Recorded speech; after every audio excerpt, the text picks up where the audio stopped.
Honorable Jose Manuel Tadeo Chel Jokno, Akbayan Party List, is hereby recognized. Thank you, Mr. Speaker. I vote a resounding yes. Andyan na po, nakita natin lahat ang smoking guns, ang bilyon-bilyones na perang dumaan sa accounts ni Vice President Sara Duterte sa kabila ng milyones lang na dineklara sa kanyang salin.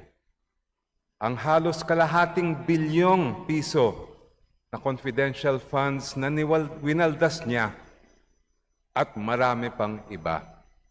I could go on and on, Mr. Speaker. Ngayon, panahon na panagutin ang nagkasala.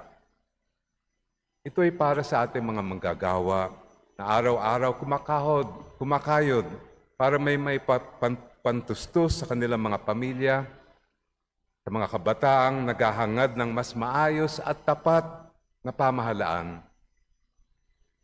At para sa lahat ng Pilipino na pagod na sa katiwalian. The House is ready to prosecute, Mr. Speaker, Your Honors. To Vice President Sara, see you in the impeachment court.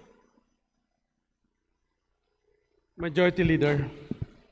Mr. Speaker, I move to recognize Representative Sara Jane I. Ilago from Party List Gabriela Women's Party to explain her vote. Honorable Sara Jane Ilago, Gabriela Women's Party List, is hereby recognized. Mr. Speaker, buo ang suporta ng Gabriela Women's Party sa impeachment laban sa Vice Presidente.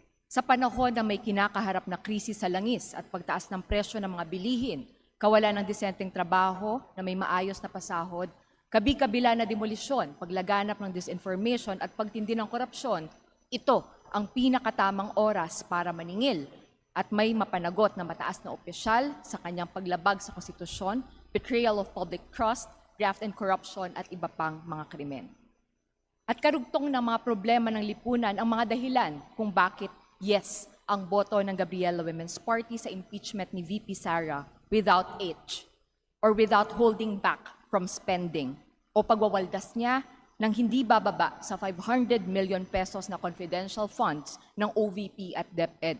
Sa laki ng halaga na ito, higit 350,000 na sako sana ng bigas ang nabili para maipamigay sa mga nangangailangan na Pilipino. Nasa 10,000 na mga magsasaka at mangingisda na sana ang nabigyan ng 50,000 pesos na subsidy para masuportahan ng masaganang pag-ani at pangingisda. Nasa 12,500 na laptop sana worth 40,000 pesos ang nagagamit ng mga estudyante o kaya mga teacher. Isa itong pagtataksil sa bayan, yung mismong pamimigay ng envelopes na may lamang pera para suhulan ang mga DepEd officials, ayon na rin sa former DepEd Yusek Mercado na nooy na-designate rin bilang HOPE o Head of Procuring Entity. Yes sa impeachment ni VP Sara without H, without honesty sa SALN. Sino po bang maniniwala na wala po siya ni piso na cash on hand o ni isa o sa bank na deposit man lang mula 2019 hanggang 2024. Samantalang naiulat mismo ng AMLAC na ang kanyang kabuuan na accounts ay may 630 covered transactions at 33 suspicious transactions na umaabot sa higit 6 na bilyon. Mr. Speaker, ni isang beses hindi rin po nag-attend sa mga hearings ng Committee of Justice si VP. Napakaraming pagkakataon ang naibigay sa kanya para magpakita, mag-present ng evidence, counter-evidence, ngunit pinili ho niyang talikuran hindi lamang ang impeachment proceedings, kundi ang panawagan ng taong bayan para sa pananagutan. Hindi rin ho biro at hindi katanggap-tanggap ang milyon-milyon na nalulustay habang ang mga nanay sa araw-araw hirap na hirap sa pagbabudget dahil sa napakababang kinikita o sa kakulangan ng trabaho at napakataas na presyo ng mga bilihin. Habang napakaraming bata ang nakararanas ng gutom at malnutrisyon. Hindi po ito katanggap-tanggap at kailangan ng pananagutan. Yes sa impeachment dahil hindi kukurap ang Gabriela Women's Party sa korupsyon, sa kasinungalingan, at sa kataksilan sa bayan. Maraming salamat, Mr. Speaker. Majority Leader. Mr. Speaker, I move to recognize Representative Dada Kiram Ismula from Party List Akbayan to explain her vote. Representative Dada Kiram Ismula, Akbayan Party List, is hereby recognized. Assalamualaikum warahmatullahi wabarakatuh. Mr. Speaker, dear colleagues, I rise to explain my vote on the committee report regarding the articles of impeachment against the Vice President. The Constitution reminds us that public office is a public trust. Kahit gaano man kataas ang posisyon, walang mas mataas kaysa sa ating saligang batas.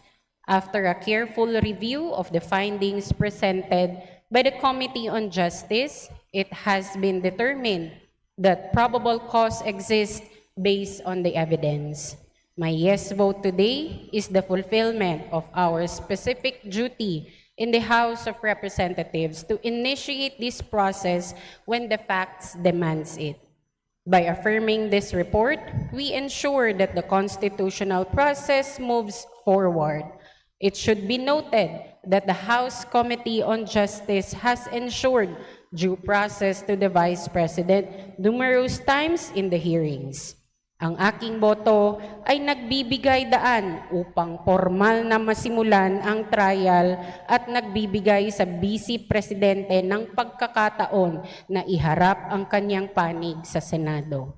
Nanumpa ang Vice Presidente sa preserve and defend the Constitution.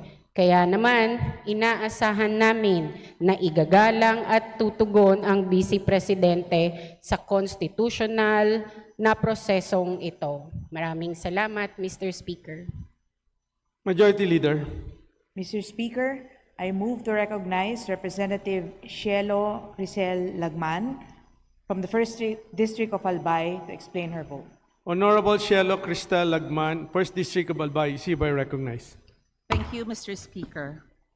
As duly elected member of the House of Representatives, I took my oath of office swearing that I would faithfully and honestly discharge the duties of my office, uphold and defend the Constitution of the Republic of the Philippines, obey the laws of the land, do justice to everyone, and respect the rights of all, commit to serve with integrity, fairness, and compassion, putting public interest above personal gain.